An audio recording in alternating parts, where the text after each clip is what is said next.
오늘의 이야기인데요. 제가 어릴 때는 굉장히 그 전쟁 위협이 현실적이었던 기억이 납니다. 항상 쳐들어올까봐 학교에서도 그런 얘기들을 많이 했는데 지금은 이제 뭐 북한이 뭐 저 핵폭탄도 가지고 있고 미사일도 쏘고 그러는데 또 굉장히 태평들 하세요. 그래서 남의 얘기처럼들 그러는데 그러면 전쟁 자체는 안 일어나고 있지만 우리 삶이 과연 평화로운가? 우리 일상생활은 어떠한가? 이런 것도 조금 생각해 봐야 되지 않나. 그다음에 또 하나가 전쟁을 뭐 없앨 수 있느냐, 우리가 평화로운 사회를 만들 수 있느냐. 그럴 때 항상 문제가 되는 것이 우리가 가지고 있는 폭력적인 성향 또는 공격성. 이게 인간의 본성 중에 하나가 아닐까.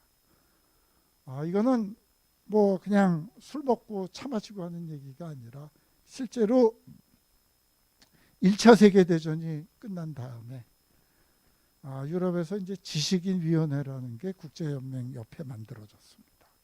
왜냐하면 유럽인들이 1차 대전을 겪기 전까지는 자기들이 엄청난 문명인이라고 생각을 했죠.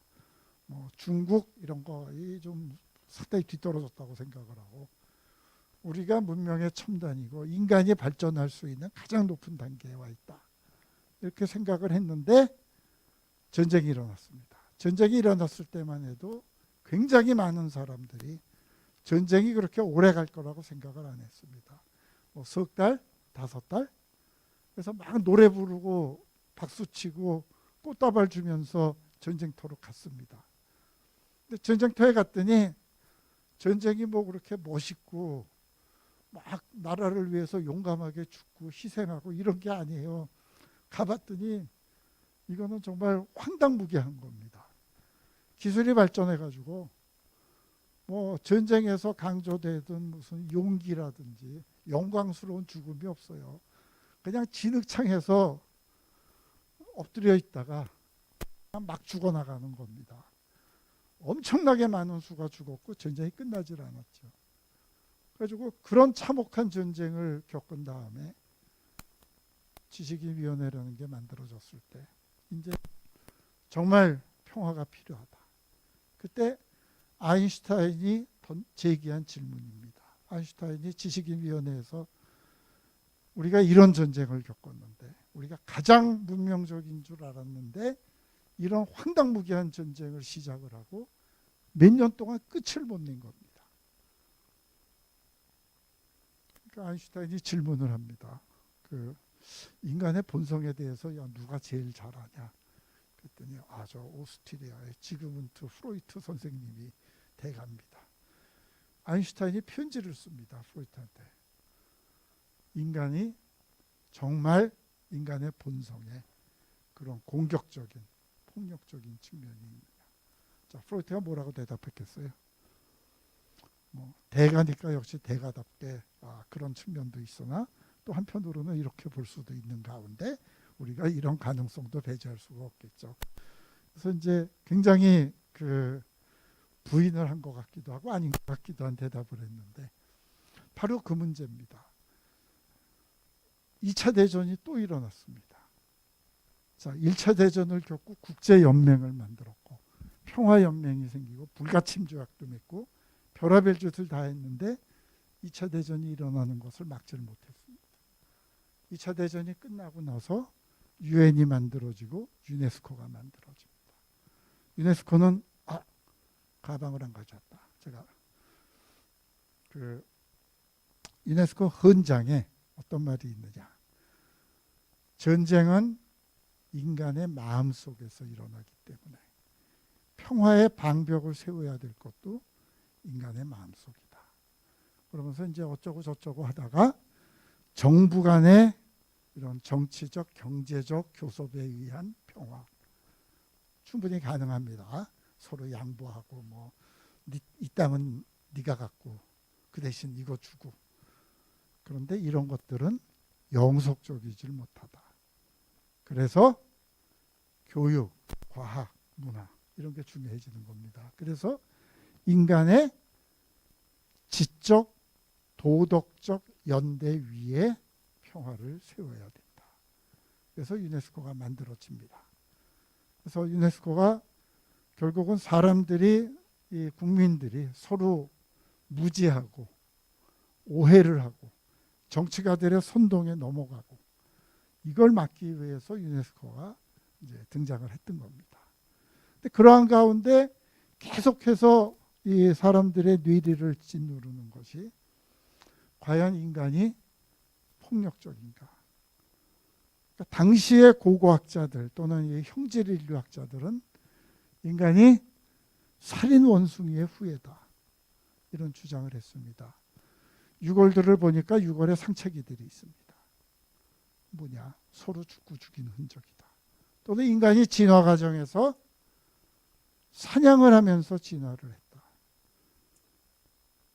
남자들이 사냥을 합니다. 사냥을 하려면 뭐가 필요해요? 뭐 조금 용감해야겠죠. 도망을 잘 가는 것도 중요하지만, 그 다음에 날카로운 무슨 창이나 활이나 뭐 짱돌이라도 날카롭게 갈면 낫겠죠. 그래서 도구도 제작합니다. 또 사냥을 하는데 혼자 하는 것보다 여럿이 하는 게 좋겠죠. 그러면 커뮤니케이션도 발전을 하고 어떤 조직, 통제, 협력 이런 게 발전을 하는 겁니다.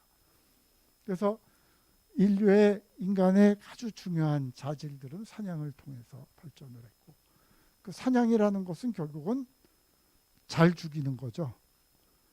사냥터에 들어온 딴 놈이 와서 사냥터에 어정거리면 그 놈도 죽입니다. 그렇죠? 내가 사냥 동물을 갖기 위해서.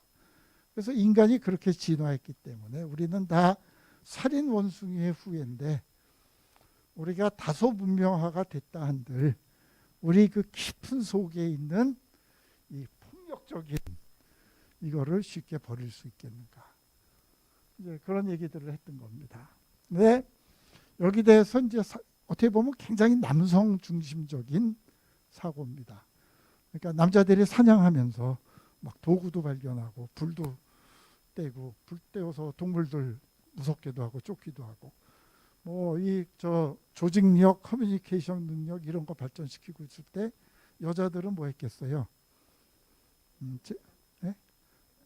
그렇죠. 예. 제가 이런 얘기를 하고 욕먹는데 감사합니다. 대신해 주셔서. 예. 여자들은 그냥 애 보고 남자들이 잡아온 고기를 이제 기다리고 있었던 것처럼 된 거죠. 그 얘기를 한참 듣다 보니까 이제 여성 인류학자들 사이에서 의문이 생긴 겁니다. 정말 그랬을까? 그래서 이제 이 살인 원숭이의 그 논의, 이것들을 재검토를 하면서 인간의 진화 과정에서 정말 중요한 게 사냥이었을까? 소위 말하는 이 이제 우리가 저 채집 경제라고 그러죠. 수렵 채집. 그러니까 지금도 이제 그렇게 사는 분들이 뭐 호주, 뭐 칼라리 사막 근처에 가면 있고, 뭐 인류학자들이 가서 1년 내내 쫓아다니면서 조사를 해보니까 이분들의 식량의 80%, 90%는 채집입니다. 그러니까 남자가 되게 포물작부는 있는데 실제로 남자는 먹을 거에 10분의 1, 뭐 10%, 15%밖에 못 구해옵니다. 전부 여성들입니다. 가만히 생각을 해보니까 그러면 채집은 아무 데서나 하나, 그래도 있을 것 같은 데 가서 찾아야 있는 거지요.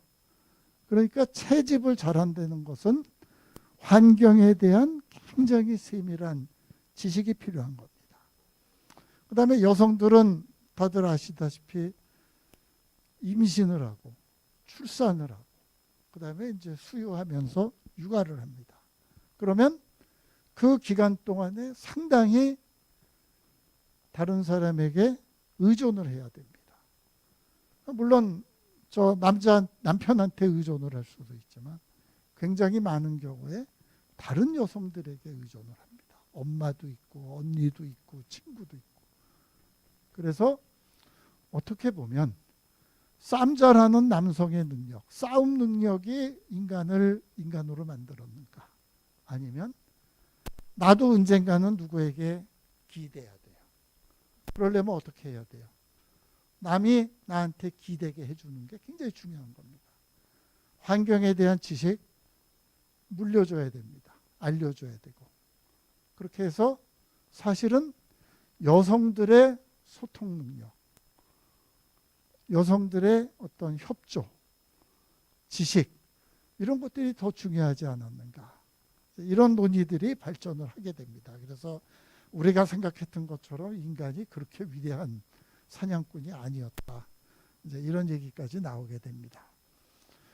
그러면서 잘 생각을 해보니까 이제 남자들도 의도 맞고 나서 가만히 생각을 해보니까 전쟁을 하는 능력. 전쟁을 하려면 뭐가 필요한가요? 뭐 용기도 있어야 되고, 뭐 신체적으로도 강해야 되지만 또 혼자 싸우는 게 아니죠. 그러니까 이렇게 띠거지로 그러면 일사불란하게 행동도 해야 되고, 그러려면 또 참고 견디고 훈련도 해야 되고, 이런 모든 능력들이 이게 전쟁에만 도움이 되는 노력인가? 우리가 평화를 유지하기 위해서 필요한 능력들도 사실은 상당수가 전쟁을 잘하는 능력하고 공통되지 않는가? 이제 오늘의 굉장히 큰 질문이 바로 이제 이 점입니다. 그래서 이제 이 평화에 대한 여러 가지 논의들이 있는데, 어떤 분들은 평화라는 것은 발명된 것이다. 전쟁이 아득한 오래부터 있었지만 근대적인 의미의 평화는 근대에 들어와서 발명됐다. 평화는 인벤션이다. 뭐 마이클 하워드 같은 이제 굉장히 유명한 전쟁 연구가 그분 책 번역도 돼 있습니다. 평화의 발명. 그런 분들은 그렇게 얘기를 합니다. 오히려 칸트가 연구 평화론을 얘기를 하면서 국제적인 평화라는 개념이 발명됐다. 인류학자들은 오히려 거꾸로다. 전쟁이 인간의 본성에 있는 게 아니라 전쟁이야말로 발명된 거다. 이건 생물학적으로 우리가 어쩔 수 없이 하는 행동이 아니다. 이런 논란들이 있습니다. 그래서 이제 그런 걸 좀 살펴보겠습니다. 그다음에 이제 오늘의 그 문화를 통한 평화. 근데 이제 문화는 여러분들 아시다시피 문화 그 개념이 굉장히 논란이 많습니다. 1950년대에 어떤 부지런한 인류학자 2명이 당시까지 나타난 문화, 문명의 정의를 다 모아봤거든요. 그래서 그때 160개가 넘었습니다. 그게 1950년대입니다. 지금 이제 거의 60년 넘게 지났죠. 더 많이 생겼는데, 뭐 가장 이제 큰 분류 중에 하나는 문화를 우리가 흔히 얘기하는 정치, 경제, 사회 문화 또는 뭐 문화 예술 이렇게 생각하는 문화들, 뭐 문화 활동을 하고 문화 강좌를 듣고 문화인이라고 부르는 또는 문화체육관광부에서 다루는 문화가 있고, 그다음에 인류학자들이 생각하는 문화, 이것은 뭐 아주 간단히 말하자면 삶 전체 또는 삶의 전체의 그 바닥에 있는 무엇, 그러니까 삶의 디자인이라고 그러죠. 그래서 그런 총체적인 문화 개념이 있습니다. 그래서 이제 어떤 분들은 우리가 굉장히 많은 예술, 진짜 예술들이 여기 인용 얘기가 있죠. 존 러스킨이라는 이제 아주 유명한 평론가죠. 이분이 무슨 얘기를 했냐? 이 모든 순수하고 아름다운 고귀한 예술들은 전부 전쟁에 기반을 두고 있다. 그래서 이 군인들의 민족, 그러니까 역사상 전쟁에서 이긴 국가들입니다. 그런 국가들에서만 위대한 예술이 나타났다. 왜냐하면 나머지는 꽤 져가지고 사라졌거든요. 그렇게 볼 수도 있겠죠. 그래서 이렇게 양이나 치고 있는 사람들한테는 거기는 평화롭긴 하지만 그 양치기들이 무슨 문화가 있겠냐.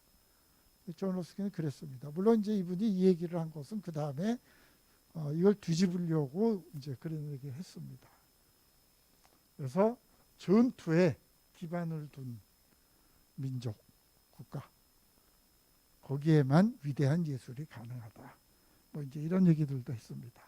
그래서 이제 그런 식의 문화예술에 대한 접근. 실제로 여러분들이 박물관을 가보시거나 혹시 파리 가보신 분 계세요? 이제 코로나가 풀리니까 다음번에 가신다 그러면 파리를 한번 가보세요. 파리 가면 이 뱉어도 있지만 파리 시내를 다니시다 보면 프랑스 사람이 얼마나 호전적인 사람들인가. 우리가 이제 흔히 프랑스 그러면 뭐 샹송도 있고 와인도 있고 뭐 예술 이런 거 생각하는데 파리 시내를 다녀보시면 시내 전체가 전쟁 기념물 투성입니다. 서울하고는 비교가 안 됩니다. 구석구석에 전쟁 기념물이 있습니다. 파리 그런 도시입니다. 여러분 프랑스 국가가 뭔지 기억하세요 혹시? 라 마르세유즈라고 그러죠. 군가죠. 프랑스 혁명 때 군가입니다. 그 가사를 인터넷에 가시면 볼 수가 있습니다. 한번 들어보세요. 가사를 보세요. 번역한 거를. 아주 끔찍합니다.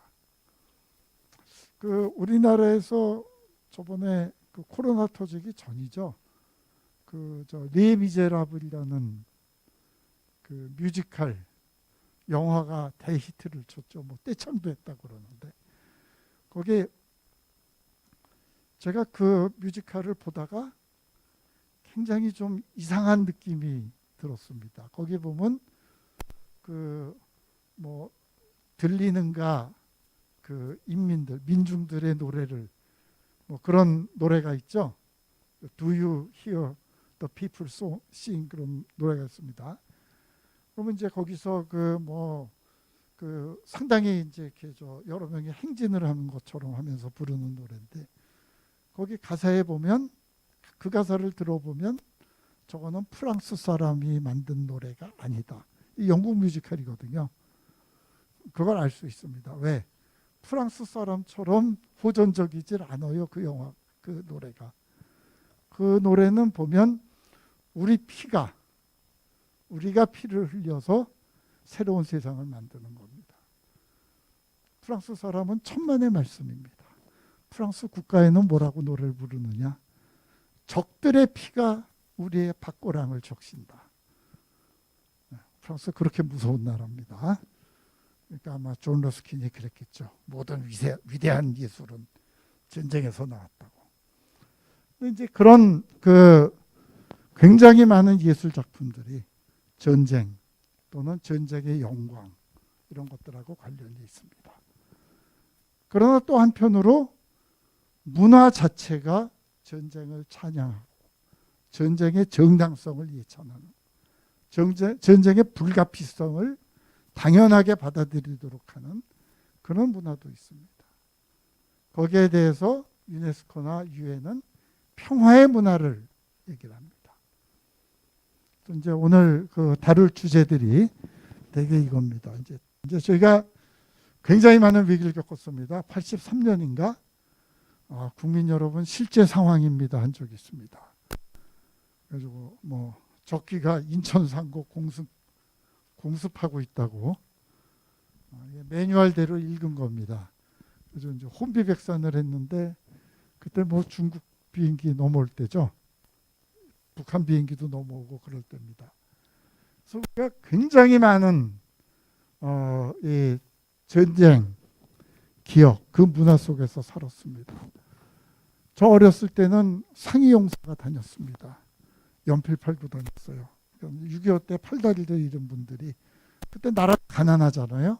그러니까 뭐 연금을 제대로 주나 그러니까 이분들이 이제 연필을 굉장히 비싸게 팝니다. 사들여야 되는 거죠. 저희 또래 여자애들, 그러니까 국민학교 초딩 때 여자애들 이렇게 고무줄 놀이 하면서 무찌르고 말테야 중공오랑캐 뭐 이런 노래 부르고 했죠. 이제 그랬습니다. 베트남 파병할 때 저 국민학교 다닐 때인데 이때 노래 제가 아직도 다 부를 줄 압니다. 어려서 들어가지고 요새 들은 건 기억을 못해도 뭐 그렇습니다. 그래서 우리나라에서 왜 그렇게 정치인들의 병역, 정치인 가족의 병역이 문제가 되는가?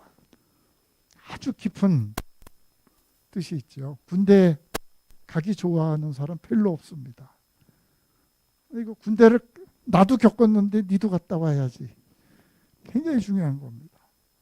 그래서 한편으로는 그 군사 독재에 대한 그런 반감이 있으면서도 우리가 사회를 움직이는, 사회에서 하는 행동들, 군대에서 배운 게 많습니다. 군대 가야 사람 된다. 군인이 사람이냐? 두 가지가 같이 존재하는 나라입니다. 그러니까 가끔 일본 나이 먹은 사람들이 한국 되게 부러워합니다. 한국 젊은 애들은 군대를 갔다 와서 공동체적 삶이 뭔지도 알고 훈련도 돼 있는데 이 일본 애들은 군대를 안 가서 이 모양이다. 뭐 이런 얘기도 합니다. 근데 진짜 군대를 갔다 오면 사람이 될까요? 군대 혹시 갔다 오셨어요? 사람이 된 것 같아요? 네.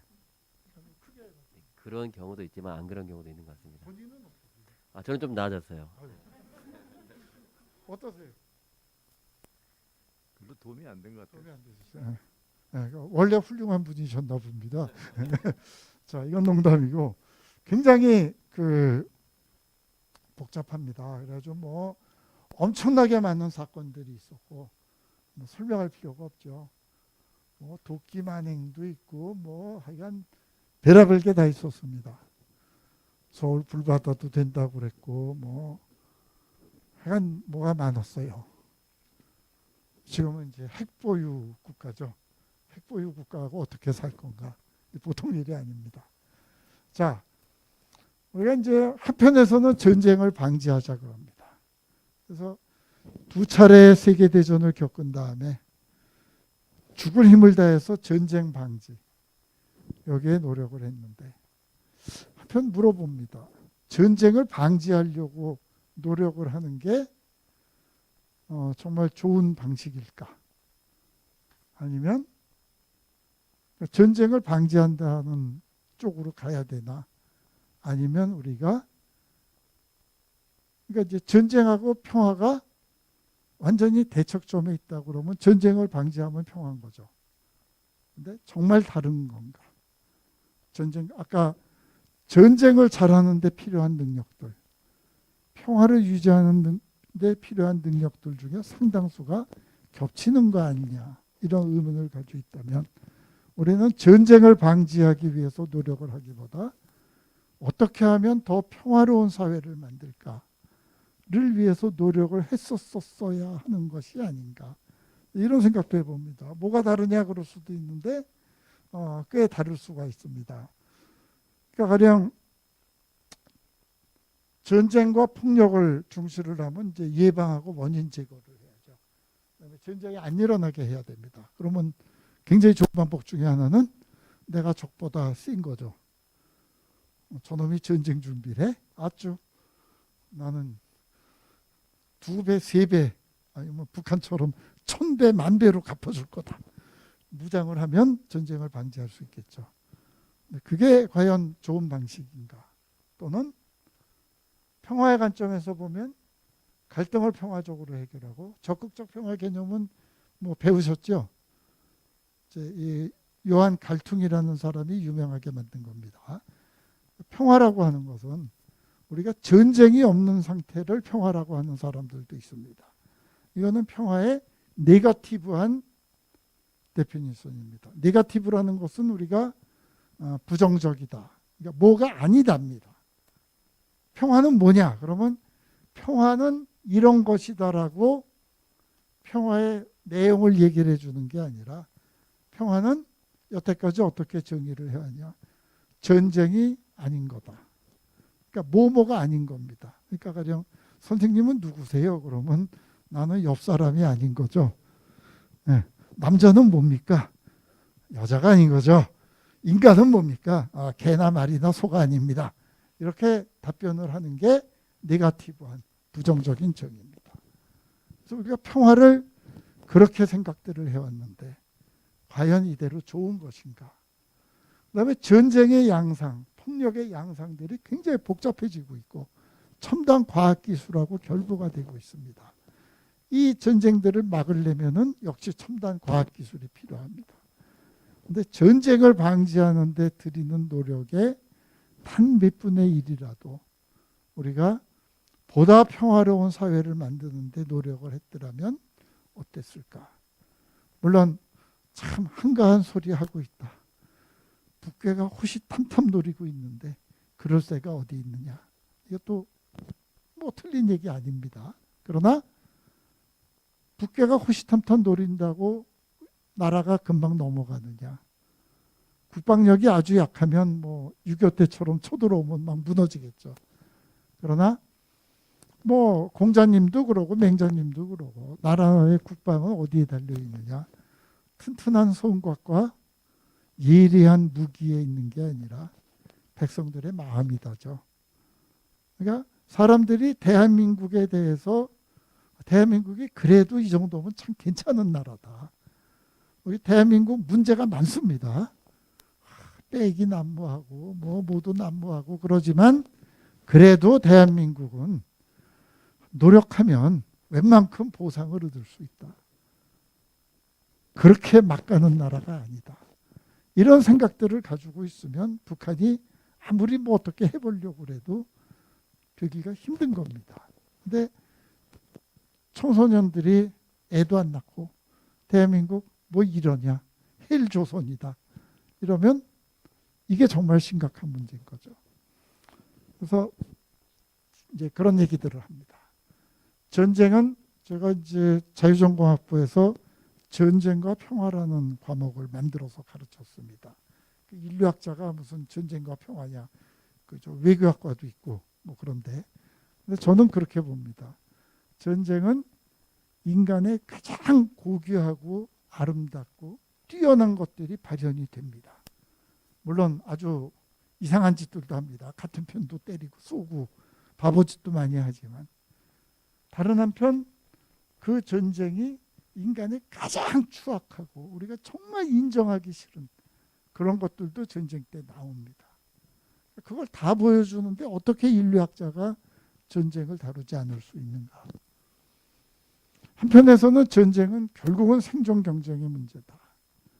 근데 또 한편에서는 아니다. 아니 동물들이 생존 경쟁할 때 그렇게 하냐. 인간이 반드시 생존 경쟁 때문에 내가 살아남기 위해서만 전쟁을 하냐. 아니거든요. 그래서 그냥 그렇게 환원 생물학적인 문제로 돌려버릴 수도 없다죠.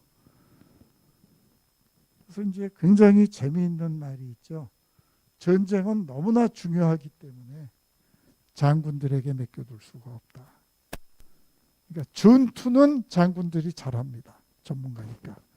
그러나 전쟁의 문제는 이거는 시민들이 엄마들이 아빠들이 할아버지들이 할머니가 나서야 되는 문제입니다. 왜? 우리의 소중한 아들, 딸, 손자, 손녀가 죽어나갑니다. 전쟁을 하면. 그래서 이제 어떻게 하면 우리가 평화를 만들 수 있을 건데 저희는 전쟁을 방지하는 거 가지고는 평화를 이루기가 어렵다라고 봅니다. 평화라는 것은 그냥 단순한 상태가 아니라 일종의 프로세스다. 보다 더 평화로운, 보다 더 좋은 사회를 만드는 과정이지. 그러니까 항상 이까지 평화보단 전쟁이 낫다라고 생각하기 쉽지만 뭐 정말 전쟁만 없지 전쟁보다 더 끔찍한 상태도 있을 수 있습니다. 그러나 웬만하면 전쟁보다 나은 거죠. 정말 중요한 것은 어떻게 하면은 상황을 더 좋게 만들까. 이제 갈등은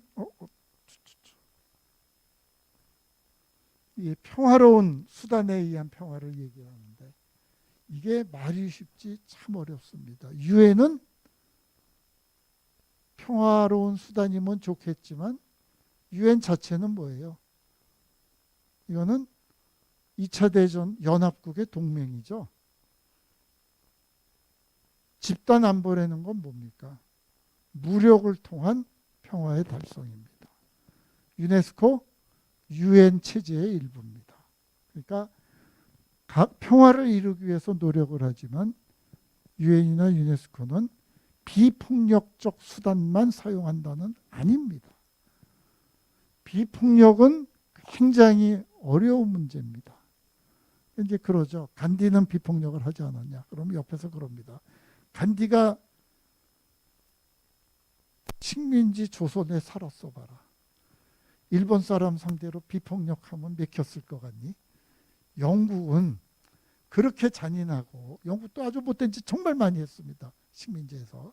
그렇게 못된 짓을 많이 했지만 적어도 국내에서는 의회민주주의가 어느 정도 작동을 하고 있고 스스로 우리가 굉장한 문명인이다 자처하고 있었습니다.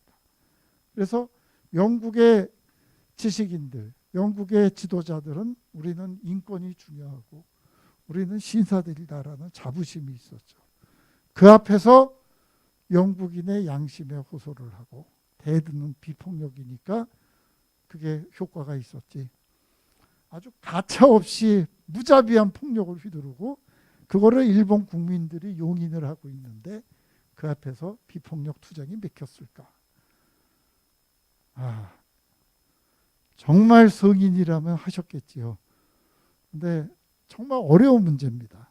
그래서 이제 이 수단이라는 것이 그렇고 또 하나 아주 심각한 문제 중에 하나가 평화에 대한 굉장히 많은 사람들이 평화를 두려워합니다. 왜? 우리는 생존 경쟁, 치열한 투쟁, 경쟁을 겪으면서 이렇게 발전을 하는 겁니다. 평화가 계속된다면 무슨 일이 일어날까? 나태해지고, 안일, 무기력해지고, 타락할 것이다. 이게 그러잖아요. 왜 생선식 구워놓은 차량도 안에다가 이렇게 포식어를 하나 넣어놓으면 빠릿빠릿하게 살아있다면서요. 이제 몇 마리 잡혀 먹지만. 그런데 그 무서운 놈을 안 싣고 오면 많이 죽는답니다. 사람도 그런 거 아니냐. 이게 안 믿어지지만 이게 19세기, 20세기의 가장 커다란 문제 중에 하나입니다. 평화라는 것이 정말 평화로워지면 어떤 일이 일어날까? 전쟁이 없어지면 어떻게 될까? 그러니까 1차 대전이 일어나고 나서야 황당무계한 경험을 했지만 1차 대전으로 19세기 말에는 유럽이 평화가 오래 계속됐습니다. 나폴레옹 전쟁이 있은 다음에 유럽에 큰 전쟁이 안 일어난 겁니다. 그동안에 물론 크림반도에서 전쟁을 좀 했습니다. 러시아하고 터키 사이에서 뭐 영국도 파병하고 그래서 전쟁을 조금 했지만 이건 유럽이 쑥대밭이 되는 전쟁이 아닙니다. 독일이 통일하는 과정에서 오스트리아하고 잠깐 싸웠고 프랑스하고 싸웠죠. 그렇지만 짧았습니다. 그러고는 유럽 내에서는 큰 전쟁이 없었습니다. 우리가 보통 유로피안 콘서트라고 그러죠. 유럽의 협조 체제입니다. 그러니까 그게 지속되면서 사람들이 무슨 생각을 하느냐. 이제 과학기술이 이렇게 발전을 한다. 그래서 뭐 허버트 스펜서 같은 분은 옛날에 군사형 사회에서 이제는 산업형 사회가 된다. 그래서 사회가 근본적으로 바뀌고 있다. 이렇게 우리가 서로 엮여서 장사를 하고 산업이 발전하고 생산력이 발전하는데 과거에는 먹을 걸 뺏기 위해서 전쟁을 했는데 이제 그럴 필요가 없어지지 않느냐. 그래서 언젠가는 우리가 이제 문명 정도가 높아져서 전쟁이 없어질 텐데 전쟁 없어지면 어떡하나. 여태까지는 전쟁이 있었기 때문에 젊은 놈들이 그래도 집 떠나서 군대 가가지고 집에서 이제 엄마 밑에서 아주 편하게 잘 지내다가 군대 가면 이제 황당무계하잖아요. 처음에. 그래서 정신도 번쩍 나고 그렇게 하면서 단체 생활도 하고 좀 험한 생활을 견뎌봅니다. 그렇게 해서 이제 사람이 되는 거죠. 동의 안 하셨지만. 그래서 군대를 갔다 오면 좀 그런 경험들을 하게 된다. 전에 제가 결혼하기 전에는 그런 얘기도 있었어요. 아들은 어떻게 해서든지 군대를 빼고 싶은데 사위는 그래도 군대 갔다 온 놈이 돼야 되겠다. 뭐 이런 얘기들을 했었습니다. 그러니까 이제 군대 가면 고생이니까 아들은 빼고 싶은데 딸하고 같이 갈 사이는 군대 갔다 온 놈이 그래도 마저도 보고 그렇잖아요. 군대 갔다 왔다는 건 그래도 사지가 좀 멀쩡하고 아주 또라이는 아니잖아요. 군대 갔다 왔으니까. 이제 그런데 그때 우려들은 그런 겁니다. 사회가 그렇게 평화로워지면 발전이 없어지지 않을까. 그러면 문명국부터 먼저 망하는 거죠. 그래서 지금 생각하면 참 한가한 걱정인 것 같은데 이런 걱정들이 있었던 겁니다. 실제로 윌리엄 제임스라는 이분은 헨리 제임스라는 유명한 그 소설가하고 이제 형제죠. 그리고 미국에서 그 심리학의 아버지이기도 하고 프래그마티즘, 그러니까 실용주의 철학의 대가입니다. 이분 되게 멋진 교수님입니다. 하버드 대학 교수인데 어느 5월 말에 기말고사를 보는데 철학 선생님이에요. 그런데 여학생이 탁 시험지 나눠줬는데 어떤 여학생이 답안지를 그냥 금방 내고 나갔어요. 답안지를 보니까 이 여학생이 뭐라고 썼느냐. 뭐라고 썼겠어요. 5월달. 이렇게 아름다운 5월 봄날에 나는 철학 답안지 같은 거 쓸 수가 없다. 이제 저 같았으면 이 쌍시옷 발음이 나오면서 그랬을 텐데 이분 되게 멋있는 분이에요. A조 때요. 그 수잔 손탁이라고 그럽니다. 그 여학생이. 근데 그 멋있는 분이라고 그러는데 좀 구라 같지만 이분이 그 모라 이퀴벌런트 오브 워 이런 묘한 글을 발표를 했어요. 나중에 지미 카터 대통령도 똑같은 연설을 제목의 연설을 하는데 전쟁의 도덕적 대응, 그러니까 등가물이죠. 이런 게 필요하다. 왜? 전쟁은 용기, 덕, 인내심, 스파르타처럼 그런 거를 함양하는 데 중요한데 평화 안일이 지속되면 세상이 뭐가 되겠느냐. 그래서 이분은 전쟁이 이제 앞으로 없어질 텐데 너무 걱정들 말자. 내가 신통한 방법이 있다. 우리 자연과 싸우는 군대를 조직하자. 이제 우리는 많이 해봤어요. 국토건설단이라고 들어보셨나요? 이제 그런 겁니다. 그래서 젊은 남녀, 특히 집안이 좋은 애들을 뽑아가지고 가가지고 빡세게 단체 생활하면서 고생을 시키자. 그렇게 하면은 군대는 없어졌지만 군대에서 우리가 기대할 수 있는 그런 거친 생활, 협동심, 조직, 인내심 이걸 키울 수 있다. 그러니까 1차 대전이 끝나고 보면 참 황당무계한 얘기입니다. 근데 이때는 이런 걸 걱정했던 시대도 있는 겁니다. 그러니까 이제 저 인터넷에 보시면 진짜로 이런 말이 나옵니다. 여태까지는 전쟁이야말로 이 커뮤니티 전체를 훈련시킬 수 있는 유일한 힘이었다. 이런 얘기들이 나옵니다. 그래서 이제 제가 윌리엄 제임스도 어떻게 생각을 하느냐. 결국은 전쟁 수행 능력, 전쟁을 성공적으로 수행하는 능력이 그냥 무지막지하게 그냥 성질 부리고 난폭한 거 가지고는 전쟁은 못 이긴답니다. 그거는 싸움에서는 가끔 이길 수가 있습니다. 1대1이나 1대3에서는 난폭하고 주먹 센 게 이기는데 이게 한 10명만 넘어가면은 이거는 조직이 중요해집니다. 자기 편을 트러스트를 해야 되고 커뮤니케이션을 해야 되고 디시플린이 굉장히 중요해지는 거죠. 배신자, 도망간 놈 처벌도 해야 되고. 그래서 결국은 사회를 유지하는 그 고도의 능력들이 사실은 전쟁을 잘하기 위해서도 필요한 거 아니냐. 그래서 평화도 굉장히 용기가 필요한 겁니다. 그래서 어떻게 보면 굉장히 비슷한 능력이 아닌가. 극단적인 예로 핵무기를 듭니다. 핵무기를 개발을 한다는 건 어떤 일인가. 굉장히 다양한 전문가들을 모아서 굉장히 위험한 실험들, 절차를 굉장히 잘 지키면서 세밀하게 그걸 관리를 해야 됩니다. 엄청난 노력이 필요한 거죠. 그러나 또 한편으로 핵무기를 관리하고 운용을 하려면 역시 엄청난 절제심, 참을성, 아주 세밀한 주의력. 그러니까 적이 공격한 줄 알고 핵폭탄 쏘면 안 되잖아요. 다 죽는 겁니다. 그러니까 굉장히 불안한 가운데 실제로 몇 번 그런 위기가 있었죠.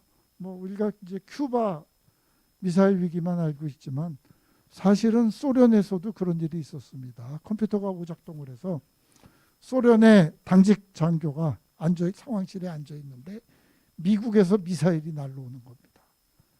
매뉴얼대로 하면은 나도 발사 버튼을 눌러야 됩니다. 근데 이 사람이 안 눌렀습니다. 그러고서는 계속 확인을 한 거죠. 보니까 결국은 고장이었어요. 이 사람이 만약에 미 제국주의자들이 공격을 하는구나. 그래가지고 우리 소련이 조국이 망하더라도 반드시 응징을 하고야 죽겠다. 그래서 미국 놈도 지구상에서 석기 시대로 돌아가게 만들어주겠다. 그리고 눌렀더라면 세상이 어떻게 됐겠어요. 그러니까 우리가 모르는 그런 일들이 있었던 겁니다. 그런데 이제 실제로 대결 상황에서 불안한 상황, 자칫하면 폭발을 할 수 있는 실전으로 일어날 수 있는 상황에서 그렇게 안 된 것들은 서로 굉장히 두렵고 조마조마하면서도 열심히 상대의 그 의도를 예측을 하고 실마리를 찾아서 방지한 것들이 많았던 겁니다. 그래서 이제 뭐 약자로 매드라고 그러죠. 아주 약자도 재밌습니다. 상호 확증 파괴죠. 그러니까 핵무기에 의한 평화라는 것은 핵무기 자체보다도 이 능력에 의해서 됐다. 이건 뭐냐 하면 내가 죽더라도 상대가 공격을 해오는데 막을 수가 없습니다. 나는 죽습니다. 그러나 내가 죽기 전에 또 내가 죽더라도 우리 편이 반드시 아주 대량으로 잔인하게 보복을 한다.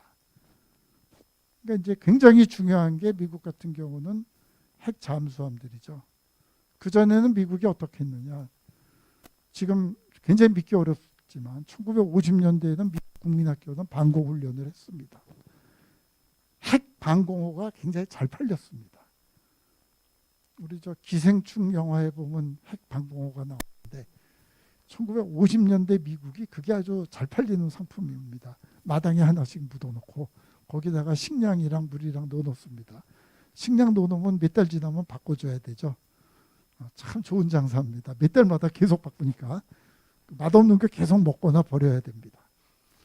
그런 일들을 할 때 미국은 뭘 했느냐. 전략 폭격기가 항상 공중에 몇 대가 떠 있습니다. 소련이 언제 공격을 하더라도 이 전략 폭격기들이 소련으로 날아가서 폭탄을 투하할 수 있도록. 그러면 여러분 항상 24시간 내내 어딘가 폭격기가 떠 있으려면 어떻게 살아야 돼요? 폭격기는 고장 안 납니까? 떴다가 떨어지는 비행기도 있고 폭탄 실은 채로 떨어지기도 합니다.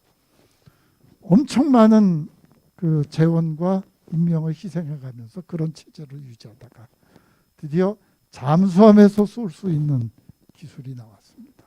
잠수함은 탐지가 어렵죠. 그러니까 가령 미국이 소련을 공격하거나 소련이 미국을 공격하더라도 모든 미사일 발사대를 잠수함까지 한꺼번에 다 잡지를 못하면 잠수함 2척만 살아남아도 주요 도시가 다 파괴가 되는 겁니다. 그러면 상대를 파괴한다 한들 남는 게 없는 거죠. 그러니까 그 능력을 가졌던 겁니다. 그러니까 서로 확실히 죽일 수 있다. 그러면 못 싸우게 되는 거죠. 근데 나는 몇 대 맞지만 상대를 확실히 죽일 수 있다 그러면 싸우고 싶어지죠. 그 유혹을 감당하기가 어려워지는 겁니다. 그러니까 약소국이 할 수 있는 것은 마찬가지입니다. 강대국하고 싸우면 나는 죽습니다. 그러나 강대국이 살아남더라도 강대국의 삶의 퀄리티가 너무 나빠지면, 그렇잖아요. 저놈을 죽이더라도 나도 저놈 죽이면서 너무나 큰 상처를 받으면 안 싸우게 되는 거죠. 이게 굉장히 어려운 문제들입니다. 전쟁이라는 게. 자, 그래서 이제 전쟁의 문화로 갈 텐데, 시간이 10분 남았죠? 7분 남았구나. 네, 그래서 이거 사실 읽어보시면 다 압니다. 이제 이 굉장히 재미있는 사람들이 많습니다. 이 전쟁은 소구적인 것이다 주장하는 사람들이 많아요. 그러면 아시아는 전쟁 안 했나? 여러분, 손자병법은 중국에서 나왔죠. 우리도 명작 많습니다. 그래서 이게 이제 18세기, 19세기에 걸쳐서 아시아가 당하고 나서 이런 주장이 생겼는데, 그리고 그때 서구가 굉장히 군사적인 이게 강했기 때문에 서구 문화가 그렇다라고 그러는데, 과연 그런가는 사실 의심을 많이 해봐야 됩니다.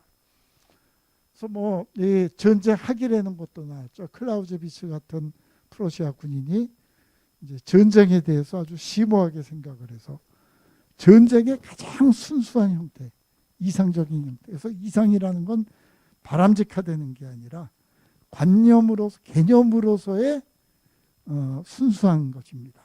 그러니까 현실로는 그런 전쟁은 존재하지 않지만 개념상의 그런 겁니다. 그러니까 가령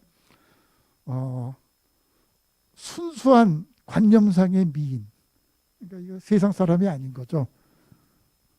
그러니까 그런 식으로 생각하시면 됩니다. 그런 전쟁을 생각을 했습니다. 논리적으로 순수한 전쟁은 어떤 것일까? 그래서 이제 이 전쟁론이 굉장히 유명해졌는데, 클라우제비츠는 그럽니다. 전쟁은 결국은 국가 간의 일이지만 대규모 결투다. 그래서 물리적 폭력으로 나의 의지를 강요하는데 가장 커다란 문제는 뭐냐? 상대가 극단적으로 가려고 그럴 때 내가 할 수 있는 일이 뭘까? 이 문제입니다. 그래서 제가 군대 갔을 때 같이 근무하던 준이로부터 정말 전쟁에 대해서 많은 걸 배웠는데, 그때 무슨 얘기를 해주냐면, 깡패가 싸움을 잘해서 잘 때려서 깡패인 줄 아냐? 그러더라고요. 그래서 아니, 깡패가 싸움 잘하는 게 깡패 아니에요. 텔레비 보면 잘 때리던데. 그랬더니 정말 깡패는 잘 맞는데요. 그게 뭔 소리냐 그랬더니, 깡패가 깡패하고 싸우면 서로 손해 아니에요. 깡패는 이 일반인을 뜯어먹고 살아야 되는데, 그러면 이제 선생님이 저보다 무술이 훨씬 뛰어나십니다. 제가 깡패거든요. 그러면 이제 가서 선생님한테 시비를 겁니다. 약도 올리고 뺏기도 하고. 그럼 이제 선생님 화가 나가지고 막 그러지 마라 그러고, 굉장히 인격적으로, 군대 가셔서도 별로 나아지지 않을 정도로 인격이 훌륭하신 분인데, 하도 깔짝대니까 이제 드디어 화가 나서 한 대 갈겨가지고 제가 이제 크게 터져서 전치 3주 그래가지고 이제 병원에 갔다가 3주 만에 나타납니다. 선생님 집 앞에서 쌍 그러면서 온갖 상소리 다 하면서, 이제 선생님만 욕하는 게 아니라 부인, 선생님, 어머니, 아버지 욕까지 하고 덤빕니다. 그래서 이제 기가 차죠. 그래서 가라고 또 점잖게 말로 타 이러는데, 제가 이제 또 이러니까 드디어 이제 또 참지 못하고 또 때려서 이제 전치 5주가 됩니다. 근데 이자가 5주 지나니까 또 나타나는 거예요. 그래서 때려도 자꾸 나오면 어떻게 돼요? 결국은 선생님은 좋은 직장 다니시고 앞길이 구말리 같은 인생인데, 정말 성질 같아서는 정말 그냥 죽여버리고 싶고, 한 대 때리면 진짜 죽일 수도 있어요. 그런데 죽이면 선생님 인생도 가는 거 아니에요? 나는 막 간다거든요. 선생님은 막 가지 않으시고. 그러면 어떻게 되겠어요? 제가 전치 몇 주를 몇 번 하고 나면 선생님이 저한테 빌게 돼 있습니다.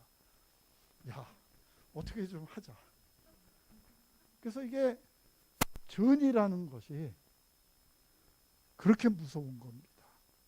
그러니까 국가 간의 전쟁이 왜 일어나고, 강한 나라가, 군사력이 강한 나라가 반드시 이기지도 못하고, 평화를 얻기가 왜 그렇게 힘드냐. 한쪽이 막 가겠다 그럴 때 할 수 있는 일이 뭐가 있나. 굉장히 어려운 문제입니다. 그래서 우리가 평화 그러면 우리가 이제 다 같이 망고치고 우리 사이좋게 싸우지 말고 살아요.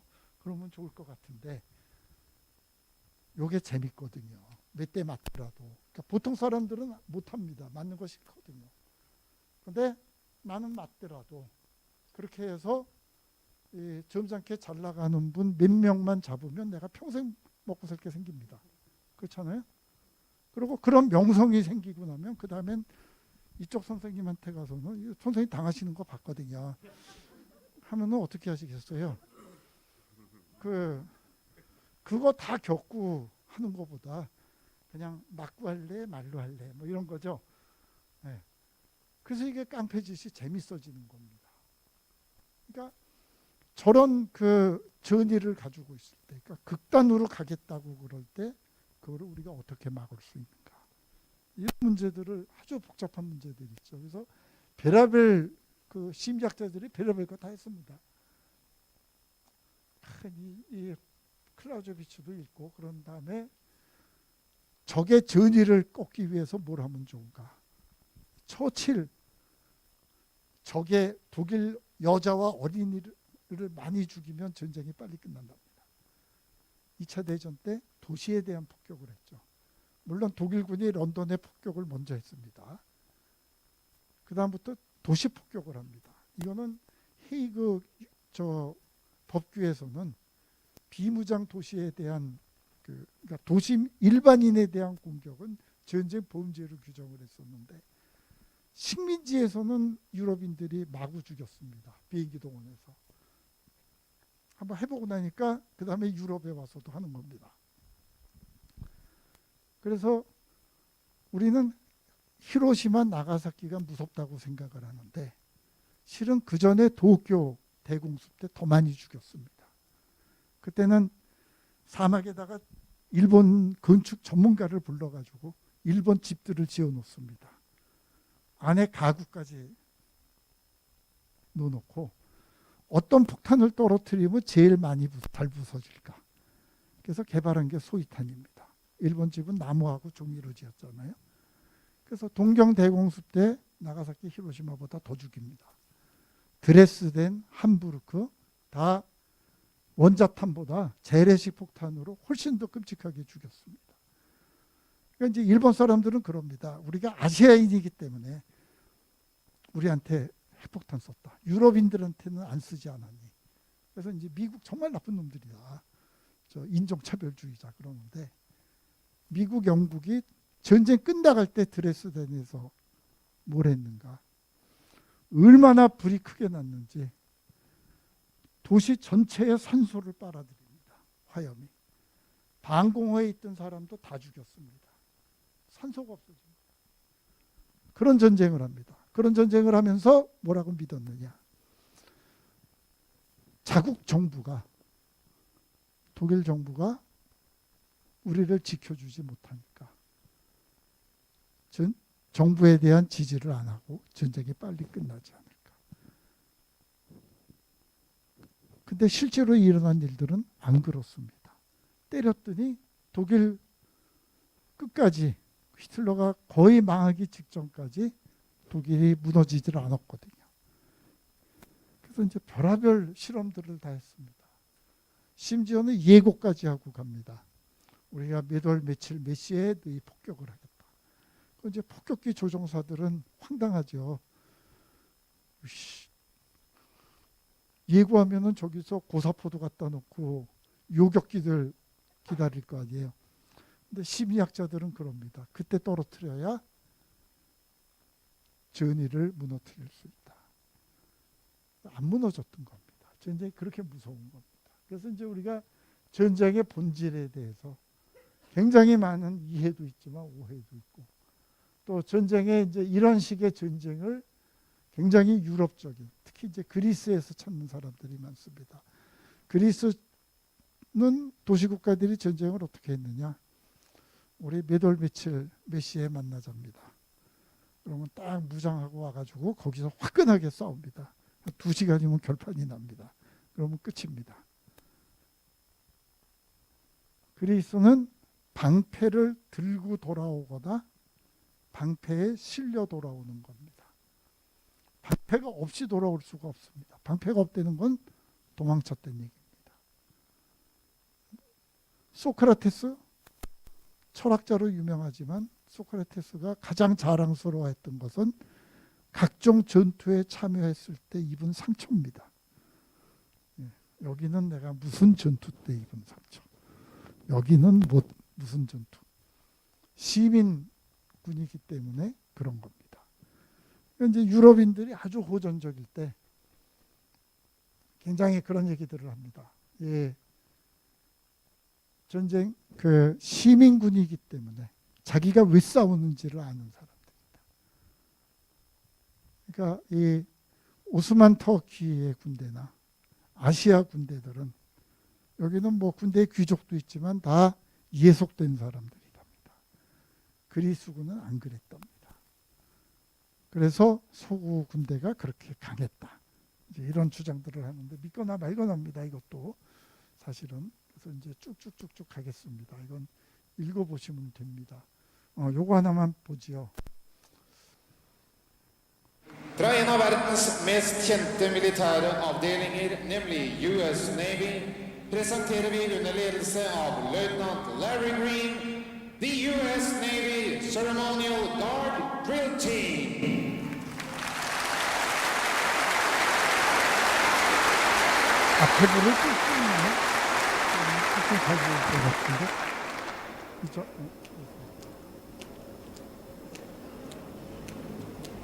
네, 됐습니다. 왜 제트기가 날아다니고 미사일이 날아다니고 더구나 해군은 군함 타고 싸우는데 왜 발 맞춰서 걸어 다닐까요?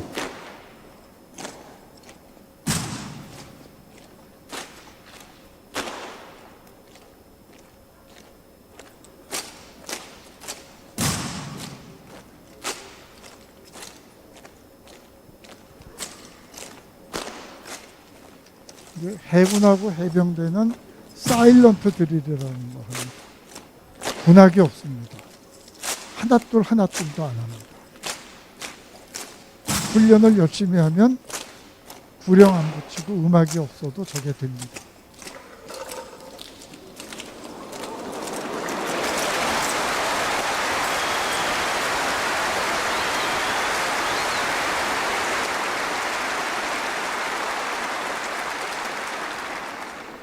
더 있는데 조금 이제 점점 더 묘기인데 되게 이 집입니다. 왜 저런 짓들을 할까? 해군이 총에 칼 꽂고 쓸 일이 얼마나 되겠어요. 네? 항공모함 타고 다니면서. 근데 왜 저런 거를 할까 합니다.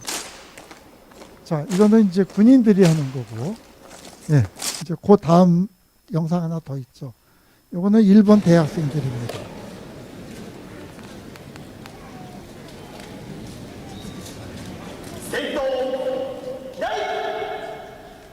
이거는 이제 전국 경연대회입니다. 그래서 잘 걸어 다니는 학생들입니다.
前へ進め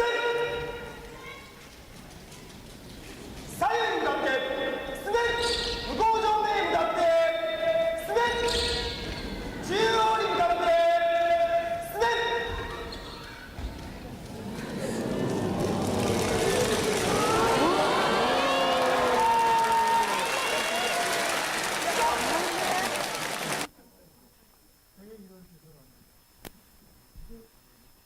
전쟁의 기술과 평화의 기술이 정말 그렇게 다르냐 그랬는데 제식 훈련이 어떻게 생겼는지 저도 굉장히 궁금했거든요. 군대 갔는데 너무 싫은 거예요. 저는 해군 장교를 갔는데 아니 해군 장교가 왜 발 맞춰서 걸어 다녀야 돼요? 그런데 보니까 사관생도도 걸어 다녀요. 공군 사관학교도 줄 맞춰서 걸어 다니거든요. 정말 바보 같은 짓이다 그랬는데 한국군만 그런 게 아니라 미군도 열심히 걷더라고요. 저거 대체 왜 그럴까? 그러다가 이제 역사 공부를 했더니 이게 내력이 두 가지가 있더라고요. 하나는 네덜란드가 스페인으로부터 독립을 하기 위해서 80년 동안 독립전쟁을 합니다. 그때 단초가 생깁니다. 그때는 화승총이거든요. 그러니까 총을 쏠려면 어떻게 해야 돼요? 총도 길고 총을 쏠려면 일단 지난번 발사하고 난 찌꺼기를 제거하고 그다음에 이제 더 꺼내서 화약을 요러고 부어야 됩니다. 근데 화약을 적당량을 부어야 돼요. 너무 많이 부어도 안 되고 너무 조금 부으면 총알이 별로 안 나갑니다. 화약을 넣고 화약이 잘 들어가도록 또 해줘야 되고 그다음에 이제 또 이쪽에서 꺼내서 총알을 넣어야 됩니다. 총알을 넣고 총알이 또 잘 들어가라고 또 해줘야 됩니다. 그다음엔 여기서 또 부식깃을 꺼내가지고 부실을 붙여서 불을 피워가지고 심지에 불을 붙여야 됩니다. 그리고 쏴야 되는데 자 평시에 해도 복잡합니다. 근데 저쪽에서 적군이 달려오고 있습니다. 저놈이 총도 쏘고 화살도 쏘고 짱돌도 던지고 옆에서 사람이 죽어가는데 이걸 한다고 생각을 해보십시오. 하니까 옆에 사람 찌르고 난리가 나는 겁니다. 그래서 네덜란드군 지휘관이 제식 훈련을 만들어냅니다. 총알을 장전하고 조준해서 사격할 때까지의 동작을 그때가 합리주의 시대거든요. 이것을 64개인가로 구분을 합니다. 그래서 각계 동작을 가르칩니다. 그래서 이제 하면은 전 그 병력이 다 똑같이 합니다. 이게 숙달이 되고 나면 저쪽에서 뭐가 짱돌이 날라오건 화살이 날라오건 똑같은 각도로 이거를 해서 옆에 사람을 안 찔리게 됩니다. 그 이제 화승총 시대에는 굉장히 중요했죠. 그다음에 전투에서 대형도 바꿔야 됩니다. 가다가 이제 사열횡대. 그러면 이제 1열이 쏘고 앉아가지고 장전하는 동안에 2열이 쏘고 막 쏠 수가 있잖아요. 그래서 이게 전장 기동에서도 중요했는데 요새는 그런 게 소용이 없죠. 이 공군사관생도가 하는 이유는 스웨덴에서 나왔습니다. 스웨덴의 어떤 백작이 어느 날 생각을 했습니다. 나는 귀족이죠. 서양의 귀족들은 다 군인 전투 귀족입니다. 이제 성직자들 귀족이 있고 나머지는 대검 귀족이라고 그래서 칼찬 사람들이죠. 봉건 영주였다가 이제 중앙 귀족이 되는데 이 사람들이 나는 이제 직업이 군인인 겁니다. 남자들은 아버지도 군인. 그리고 무공을 세우고 명예가 있고 국왕에 대한 충성이 있어서 전투에 나갑니다. 그런데 아래를 보니까 징집한 농민들. 얘네들은 목숨을 걸고 왜 싸워야 되나. 그렇잖아요. 목숨은 누구나 다 아깝고 귀족은 명예가 있으니까 무서워도 도망을 안 가려고 합니다. 급하면 도망가지만 농민은 도망을 갑니다. 그럼 얘네들 데리고 전투를 하려면 어떻게 해야 될까? 이 전쟁 경험이 많은 사람이 심사숙고한 결과 병사들이 용감해지는 거는 무슨 왕에 대한 충성이고 나발이고 그런 게 아니다. 자기 친구가 전우가 피를 쏟고 쓰러지면 그때는 눈이 뒤집혀서 저 죽을 줄 모르고 뛰어나가더라. 그래서 병사에 농촌에서 징집한 청년들을 넣어놓고 똑같은 옷을 입히고 똑같은 걸 먹이고 맨날 노래 부르면서 걷습니다. 저게 되려면 호흡이 맞아야 됩니다. 그러니까 구령을 안 붙이더라도 의장대 정도가 되면 이 36명 이 사람들이 호흡이 맞습니다. 그 해병대 사일런트 드릴 같은 거 한번 USMC 그래서 인터넷에서 보세요. 이 자들은 또 폼을 잡으려고 꼭 밤에 합니다. 깜깜한데 아무 구령도 없고 차 걸어 나옵니다. 그것도 천천히 걸어요. 아주 기분 나쁘게. 근데 그 짓들을 합니다. 왜? 호흡이 맞는 겁니다. 그래서 그 정도 호흡이 맞으면 서로가 서로를 그거 호흡을 맞출 때까지는 굉장한 연습이 필요합니다. 그게 되면 전투를 할 수 있는 겁니다.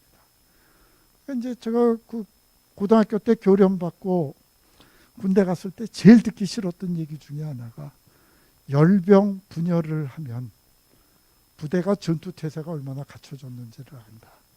이제 제가 반발이 아주 심했죠. 저런 말도 안 되는 얘기가 있냐. 아니 사격을 잘하고 뭐 이걸 잘해야지. 줄 맞춰서 서 있는 게 어떻게 전투 태세냐 그랬는데 그게 말하자면 서로가 서로를 얼마나 배려하고 있는 겁니다. 저게 350명이 막 줄 맞춰서 걸어다니다가 16개 동작 우로 어깨 총하고 마지막에 총 내려놓을 때 360명이 동시에 딱 소리가 납니다. 키가 큰 놈도 있고 작은 놈, 팔 짧은 놈, 긴 놈이 있는데 360명이 서로 맞추자고 결심을 하고 노력을 하면 그게 되는 겁니다.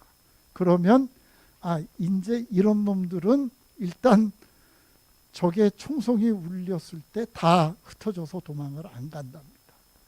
그래서 이제 이 전쟁의 능력이나 우리가 평화 시에 뭔가 큰 일을 하기 위해서 하는 노력들이 그냥 무지막지하게 싸우는 게 아닌 한은 굉장히 사실은 비슷한 것들이 많습니다. 전쟁을 잘하려면 엄청난 자제력과 인내력, 부한테 잘해야 되죠. 장군이 제일 중요한 게 뭐예요? 용기도 있지만 소통해야 되잖아요. 회사도 마찬가지입니다. 민주주의도 마찬가지인 겁니다. 이것들을 어떻게 우리가 평화를 좀 더 세상을 평화롭고 좀 더 좋은 세상을 만드는데 그러니까 적극적인 평화 개념이라는 것은 전쟁이 없는 상태가 아닙니다. 착취, 억압 이런 게 없어지는 겁니다. 그래야 이게 정의로운 평화가 되는 거죠. 그러니까 이걸 만들어내는 능력은 사실은 전쟁을 잘하는 능력에 필요한 자질들하고 굉장히 겹치는 게 많습니다. 자, 그래서 뭐 여러분 뒤에 거는 읽어보시고요. 거기 이제 제가 모든 사진을 다 저작권 밝히라고 그래서 으악 그러고 지웠는데 이거 하나 보여드릴게요. 이게 이제 그 소위 말하는 이 킬러 에이프, 살인 원숭이. 이거는 스페이스 오디세이라는 영화가 있죠. 굉장히 오래된 영화입니다. 큐브릭이 만든. 거기 첫 장면에 나옵니다. 뼈다귀를 도구로 쓸 줄 알게 되면서 원숭이가 힘을 갖는 장면인데 이게 이제 그 옛날 유골들을 보면서 유골에 있는 상체기를 가지고 특히 전쟁을 겪고 났기 때문에 이런 설명들이 굉장히 힘을 얻었던 겁니다. 그래서 동물성 단백질이 중요했고 사냥, 죽이는 능력이 무지하게 중요했다. 그래서 이제 숲에서 사반나로 나오면서 인간이 직립을 하고 도구를 사용하고 인류답게 됐는데 전부 사냥꾼이었기 때문에 그랬던 거다. 그런 얘기입니다. 이게 엄청나게 인기를 끌었습니다. 이제 그렇게 되면은 우리가 뭐 그런 거죠. 근데 이제 가만히 생각해 보니까 인간이 그렇게까지 위대한 사냥꾼이 아니라 우리는 사실 사냥당하는 동물이었다. 사냥 능력이 없고 되게 사자가 먹은 거를 찌끄레기 먹는 거 있죠. 그 정도 수준. 그러니까 스캐벤저라는 겁니다. 헌터가 아니라. 그래서 이제 이런 책이 나옵니다. 그 전까지는 맨이라는 것은 인간도 되지만 남자죠. 그래서 이제 맨 더 헌터 그러고 품 잡고 살았는데 맨 더 헌티드라는 책이 나옵니다. 불쌍하게도 우리 조상이 그렇게 폼나는 존재가 아니었다는 거죠. 그래서 이제 머리에 상처가 어떻게 났을까? 어금니가 큰 동물한테 미키면 여기에 빵꾸가 나겠죠? 그래서 이런 것들입니다. 이 상처 입은 뼈가 많이 발견이 됩니다. 그래서 저는 동물한테 미킨 자리입니다. 이런 것들이죠. 상상도입니다. 그래서 이렇게 머리가 얼마든지 인간끼리 죽인 게 아니라 동물에 의해서 죽은 건가 보다. 그래서 이제 우리는 포식자의 먹이였고 인간의 지능이나 협동 능력이라는 것이 안 맥히려고 도망다니다가 생겨난 거다. 그런 겁니다. 그리고 이제 이 엘렌 모간이라는 이 아주 재미있는 여성이 나타나서 이분이 인간은 물에서 진화한 게 아닌가. 굉장히 이제 학자들 사이에서는 인정을 많이 못 받고 있지만 굉장히 도전적인 생각입니다. 이게 사실은 알리스터 하디라는 아주 저명한 생물학자가 이 생각을 했는데 다윈처럼 몇십 년 동안 발표를 못하고 끙끙댔었습니다. 발표했다가는 조롱거리가 될까 봐. 그래서 우리가 털이 별로 없잖아요. 이렇게 아주 몇 군데 빼놓고는. 그리고 피하 지방이 있고. 이게 뭘까? 인간이 어떻게 직립을 하게 됐을까? 물속이기 때문에 체중을 뒷받침해주고 우리 능력으로 쓸 수가 있었던 거 아닐까? 그래서 물가에서 진화했다는 겁니다. 엄청난 이제 그래서 하여간 여성이 더 진화 과정에서 중요한 역할을 했다. 이제 그런 주장들이 있습니다. 그래서 이게 이제 뭐 아주 재미난 논의들이 있고, 그건 뭐 이제 여러분 나눠드린 거 그냥 좀 읽어보시고, 자, 그래서